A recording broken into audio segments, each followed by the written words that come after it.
नमस्कार, मैं हूं जितेंद्र दीक्षित। मुंबई के पुराने सियासी किस्सों में इस बार हम बात करेंगे शिवसेना के दिवंगत प्रमुख बाल ठाकरे की और 70 के दशक में उनकी ओर से किए गए एक ऐसे गठबंधन की जिसने सभी को चौंका दिया था। ये गठबंधन शिवसेना की इमेज के विपरीत था। 28 नवंबर 2019 को जब शिवसेना के अध्यक्ष उद्धव ठाकरे ने महाराष्ट्र के मुख्यमंत्री पद की शपथ ली तो वो मौका कई मामलों में ऐतिहासिक था। ठाकरे उन कांग्रेस और एनसीपी जैसी पार्टियों के साथ गठबंधन करके सीएम बने थे जिनके खिलाफ शिवसेना की राजनीति रही है। चौंकाने वाली बात यह भी थी कि शिवसेना ने सेकुलर शब्द को अपनाने के लिए मंजूरी दे दी थी। सरकार बनने से पहले जो कॉमन मिनिमम प्रोग्राम का मसौदा तैयार हुआ उसमें 2 बार सेकुलर शब्द का जिक्र था। मसौदे में कहा गया कि सरकार धर्मनिरपेक्ष तरीके से काम करेगी। उद्धव ठाकरे ने उस मसौदे को कबूल कर लिया। ये कोई मामूली बात नहीं थी। शिवसेना हमेशा से सांप्रदायिक राजनीति करते आई है और उसकी इमेज एक कट्टर हिंदुत्ववादी पार्टी की रही। उसने हमेशा धर्मनिरपेक्षता का विरोध किया और भारत को एक हिंदू राष्ट्र बनाने की बात की।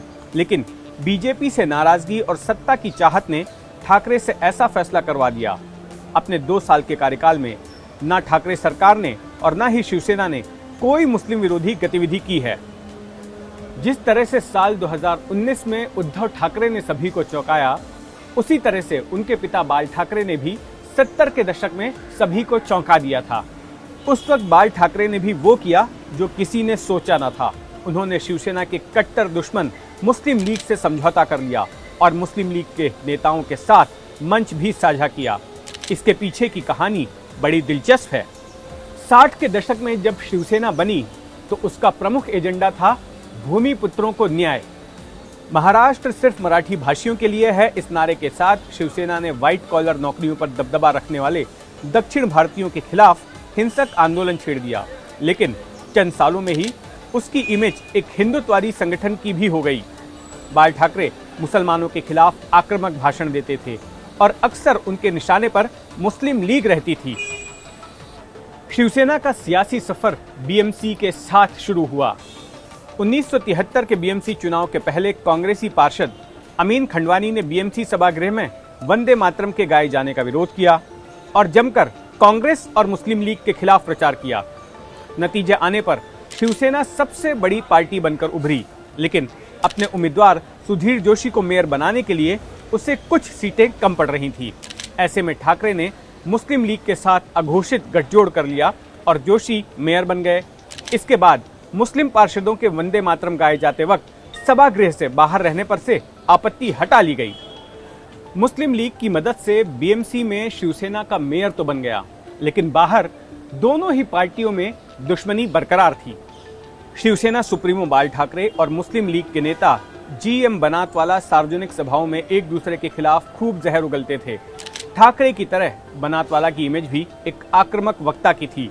दोनों नेता एक पल के लिए भी एक दूसरे को बर्दाश्त नहीं कर सकते थे। इस बीच 1978 में फिर एक बार बीएमसी के चुनाव घोषित हुए। उन चुनावों से पहले शहर में हिंदू मुस्लिम तनाव पैदा हो गया था।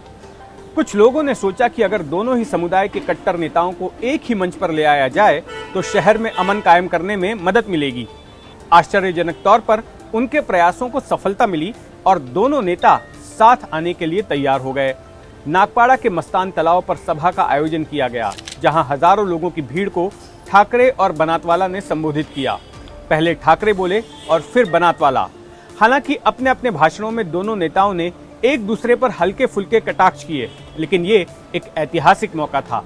2 कट्टर दुश्मन एक साथ सबके सामने थे। 1978 के बीएमसी चुनाव में भी मुस्लिम लीग के समर्थन से शिवसेना का मेयर बना।